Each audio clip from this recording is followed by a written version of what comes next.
Hello YouTube, hi, my name is Mark and this is Nixon Motorsports. If you're new to this channel, we're all about motorsports, from racing to exotic cars and even simulators. Today's video, this is an update on the Lotus Emira. If you've seen previous videos, we've had a couple issues with the AMG motor itself, sand in the cooling system. With that, let's get into the video. Right, so if you've seen the previous videos, you know, again, we've had it to the dealership. First go around did not do anything. They did a little more this time. Now, we've driven this about 50, 60 miles since we picked it up. Look, it still could go wrong and throw the air again. But here's what they did differently, just to share with you. This time, instead of just replacing the thermostat that was stuck or whatnot, you know, due to the sand, they replaced both thermostats.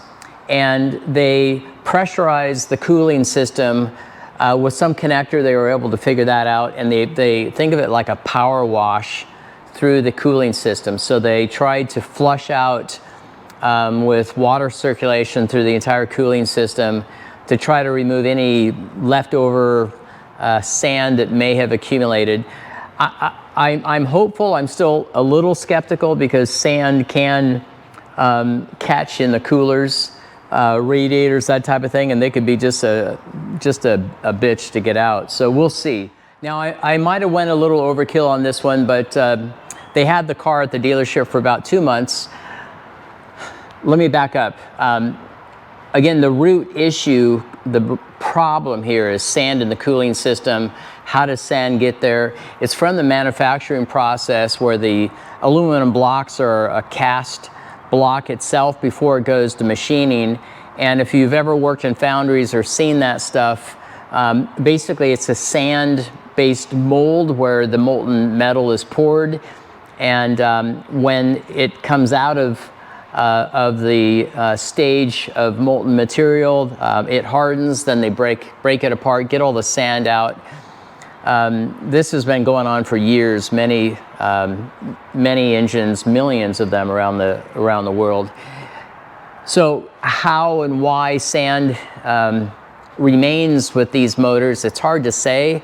Something in the casting I'm assuming, and it's been for the most part problematic around the cooling system, not in the oil system. So having said all that, this time I wanted to do a little extra. So what I did is ask the dealership, while you have the car for 2 months, remove the oil, do a oil change, even though it only had 300 miles on it. I wanted to eliminate, you know, any possibility of oil in the, sand in the oil system.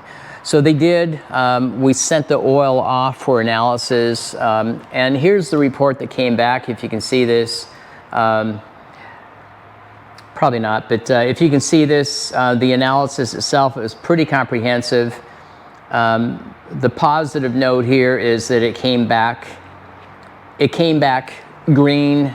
Everything's in tolerance and normal, which means no sand contaminants in the oil system. So that's actually phenomenal. So the motor's fine. It's going to be healthy. You know, again, I'm not sure if you need to do that, but if you have any concern or thought or fear that you may have contaminants in your oil as well, based on this manufacturing process with these AMG M139 motors, you know, I would still say it's not a bad thing. It's easy and cheap to do, okay? All right, so let's just take this up the road a little bit. The motor's warmed up. Now, I'm not gonna really stick my foot in it. I just want a sensation for what kind of power this thing has. Now, you do have this mode here where you can change the drive from tour to sport to track. So I'll go ahead and keep it on track and take it up the road here, see what it feels like if I let this car go by.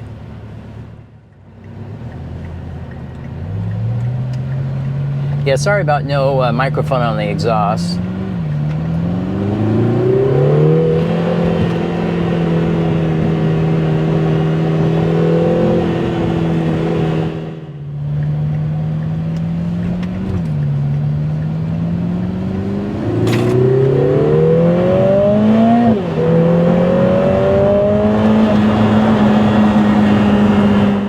right, so hopefully this cooling system problem, sand, right, in the cooling system is a thing in the past. I'm thinking that it might be, so I'm hopeful for that. With that, I want to do a few things, start to play with the car a little bit, obviously break the motor in, get it on the track at some point. I'm going to do a couple things, so I'm going to put a small little piggyback ECU module on it to bump up the horse a little bit. I think focus on an exhaust system, try to get a little nicer exhaust note itself. A couple things like that. So with that, let me show you a couple parts that I'm looking at. Quick. So I picked up this piggyback ECU. Basically, this is from Rintech, and this is a small piggyback ECU. I kind of like these to a degree. Instead of flashing the ECU, you actually have a piggyback unit. You know, clearly you have to put the wiring in place for the engine, but it's pretty straightforward. You have something like this, and this guy, for an example, it will bump this thing up to about 450 horsepower. Not bad. I forgot the torque numbers. I'll have to put them in the comments here on this, but I'll install this on the car. I think that would be quite cool. Second thing I'm doing is they have a blow-off valve adapter from Rintech as well, and they suggest, you know, putting this on the car. Primarily, it's going to show a little bit of the blow-off, where you'll hear that, which is kind of a cool thing. Not really a performance for the most part. So I'll do that. Have a nice efficient air filter. I'm going to put that on the car. And this is just one of, there's a couple of them out there. This is just a valve control for the exhaust system, where you can programmatically open or close the exhaust valve. So I'm going to throw that on the car. That's a pretty easy no-brainer. Pretty simple stuff, right? Well, I hope you found this video of interest. I appreciate you watching. I appreciate the comments, actually. You know, the Lotus Emira, I think it's actually, I think it has a lot of potential. So I am looking forward to actually putting some time on it, some miles on it, get it on the track at some point. That little brief moment that I had, again, the motor only has a couple hundred miles on it still. Trying to accelerate a little bit. It does feel like it's going to have a good little punch, actually. So I think the horsepower to weight ratio for the engine is actually, for the car actually, is quite good.